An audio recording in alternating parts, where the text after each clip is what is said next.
Good morning. Today is May 2nd, and yeah, there is snow flurries in the air.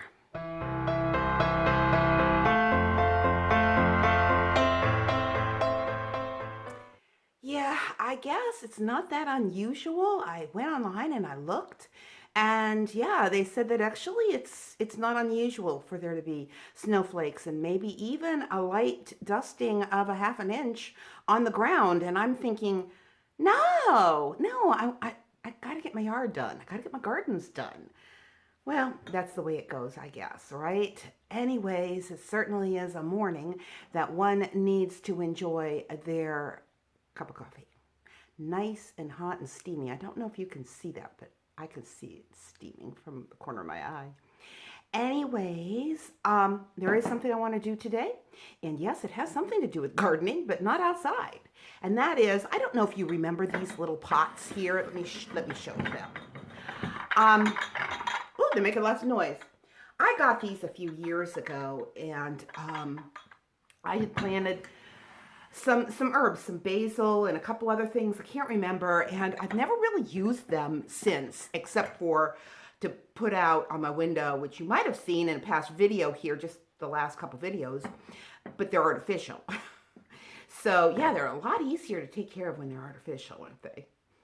But anyways, I decided that, you know what, I have all these herbs just coming up beautifully under those lights. I'm so grateful for my daughter letting me use them. And so I decided that I'm going to plant some basil. And so this is, I call it purple basil. They call it dark basil. Don't know why. And then I have the normal sweet basil. And then this type of basil that I planted was called spicy. Never even heard of that before. And especially me, I mean, I love all things basil. And so I thought that I'm going to put these in my pots, in the three different pots. So yeah, I had some extra. I bought some extra, if you remember, the potting soil that I had gotten for the vertical planter. And I have extra out there. So I'm going to go out there, and luckily it's under the carport, so I'm not going to get wet or snowed on, and put a little bit of soil in each one of these and get these planted. And I just thought, let's see how they do, because now these are not going to be under the lights. They're going to be at my kitchen window, which happens to be the south facing a window, but so are the ones under the lights. We just sometimes, it's not very bright like today. It's really, really overcast.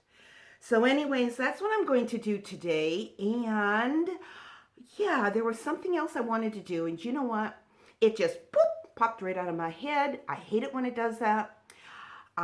Years ago, a gentleman, and he's no longer here. He's with the Lord, but he used to say that he had sometimers because sometimes he would remember and sometimes he wouldn't.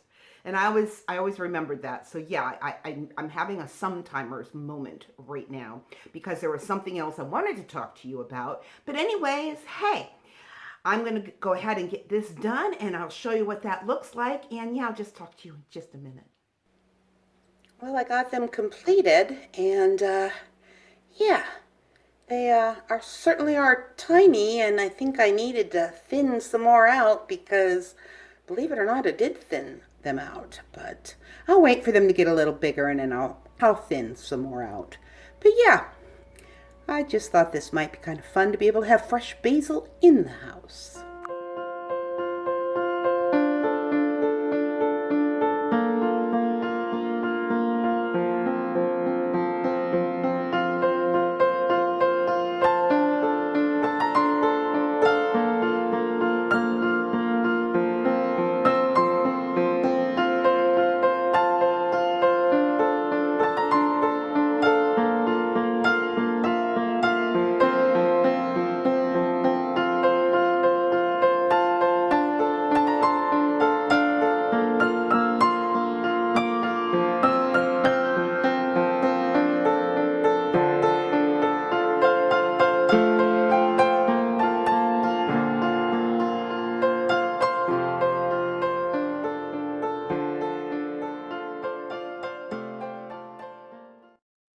Today's devotion, we are continuing with our lesson on surrender and obedience.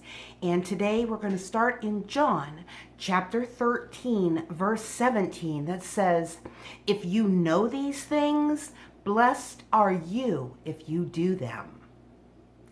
Now, obedience can be intimidating, depending on our upbringing and other influences from our early life. It may invoke different emotions. For some, it can conjure up thoughts of harsh and pointless rules that seemed overwhelming and unfair instead of life-giving and fulfilling. Yet for others, it may have been a lack of intimacy, a sense of feeling unloved and never feeling good enough or measuring up. Yet still, for many of us, the word itself feels like a threat to our desire for independence, and it goes against our need for self-reliance and self-sufficiency. But the kind of obedience that our good, loving God requires is neither legalistic nor lacking in affection.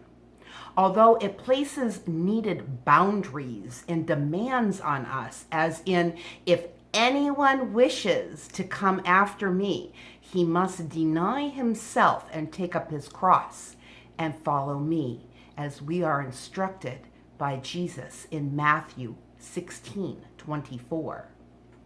You see, each bit of instruction he gives is born out of the tenderness of his heart toward us and his desire to steer us toward his best for our lives. Obedience is not a no. It's actually his best yes. His grace leads us to freedom, wholeness, and health. It opens us up to his blessings. The irony of obedience is that it may require real sacrifice from us, while somehow leading to blessings and incomparable provision. You see, it holds us tightly while also letting go. It redirects us only to replenish and renew us. It restrains us while simultaneously releasing us. It limits us while also opening up possibility. Without our intentional surrender to the Lord, we cannot experience the benefits that surrender brings. We must intentionally pursue obedience. If left to our flesh and our flesh's tendencies towards rebellion, we're going to live in a constant state of resistance towards God and his ways. But if we literally plan to obey, we put ourselves in position to purposefully hear what the Lord wants from us. It's only then that we will experience the supernatural joy of following him. To help you understand this concept a little better, think about if you've ever experienced trying to get out the door in the morning for either school or for work while you've wrangled toddlers or even teenagers. In order for this to happen smoothly and for everyone to be dressed and fed and in one piece, you know this involved some planning. It took a strategy. Otherwise, it was nothing but a recipe for chaos and frustration. As any mom knows, nothing would get accomplished during your morning routine without a plan. Having a spur of the moment, fly by the seat of your pants routine invites nothing but mayhem. Now, let's apply this same logic, this same strategy to something even more important than a mom's sanity on a weekday morning. So let's remember that key that I shared in my previous videos, the key of a surrendered obedience. Because if you desire to use your key of surrender and obedience, what you need is a plan. We aren't haphazard with a lot of things we think is important in life. Our health, our retirement plan, our monthly calendar of appointments. We even enlist others to help us stay on track with some of those things, help we're sometimes even willing to pay for. So what about your commitment to being spiritually aligned with the God of the universe and with how he wants to direct your heart? If we don't put an intentional resolve and strategic course of action for following him in place, we're basically leaving it up in the air, susceptible to the flighty whims of our circumstances and our feelings. There's simply too much eternal treasure at stake for that. I'm going to leave you with Psalms 105, verse 4.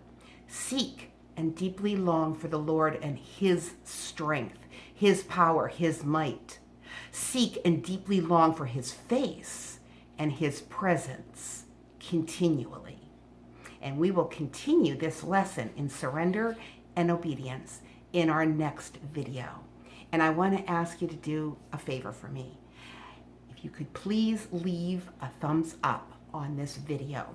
It helps the YouTube algorithms to put it out there where more people can see it. And that's one way that you can help bring the message of the gospel and the goodness of God into other people's lives. God bless, and I'll see you in the next video.